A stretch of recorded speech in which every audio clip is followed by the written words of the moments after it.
Hello, today's video is a quick overview of how to use Google Docs. In order to get started, we ask that you go ahead and get into your NC State email. Once you get into your NC State email, you will see a menu that has a little grid on the top right corner next to the NC State logo. If you click on that grid, you'll see that there are options to quickly access your Google apps, including Google Calendar, Google Drive, and your Google Docs. For your coursework, we recommend that you use Google Docs. This will allow you to use multiple computers to access your assignments, and Google Docs automatically saves for you, so you don't have any threat of potentially losing the work that you're working on or the progress that you're making on your assignments. So if you click on Docs, it'll take you to this page. What we always do, most of the time you're going to be submitting essays or papers, so you can just start a new document by clicking on the plus sign that says blank, and that will take you to a new Google document. As you can see, it is untitled.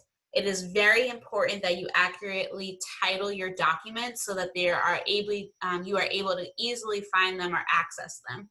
If you have a bunch of untitled documents, you'll lose what you're working on and it will be hard to find it.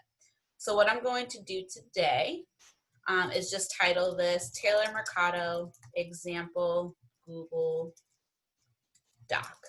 Make sure that you're titling things so you can easily find them in alphabetical order. Once you use this, we're not going to go in depth. Google Docs is very similar to Microsoft Word, where you have the ability to change fonts and font sizes, as well as format your document. But we wanted to show you just how to create a new Google Doc, and then also to show you how to go ahead and download them when you're ready to submit an assignment or use them for any of your course materials. So you'll use File, and you can do Download, and you can download it in multiple formats. Most of the time your professor is going to be looking for a Microsoft Word document or a PDF document. So those will be your two options, and that's how you'll be able to save them as a Microsoft Word or a PDF. The other thing that I wanted to show you all today is how to share your Google Docs. So I just clicked on File and Share. And if I want to share it with my academic coordinator, who is Ashley, I'll click on Ashley Grigsby. Now, this is something that's very important. You should only be sharing documents with edit access to those who need to be able to edit them.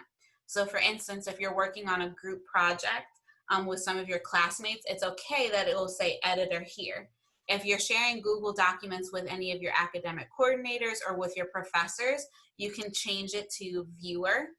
And what that will do is it will make it that the person who's viewing the document can only view it and not make any changes.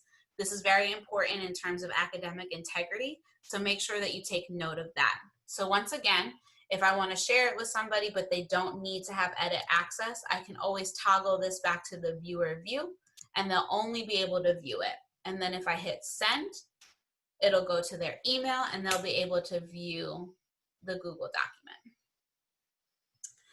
That is a general overview on how to use Google Documents and how to create a new Google Doc. Just one takeaway, or two takeaways rather.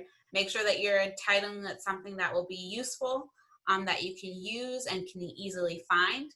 And then second, if the person you're sharing it with does not need Google access, make sure that you change their edit only view to viewer only. This way that they can only view it and not touch it, and that this work is your own and no one can question that. And that is what I have for you today, and thanks for tuning in.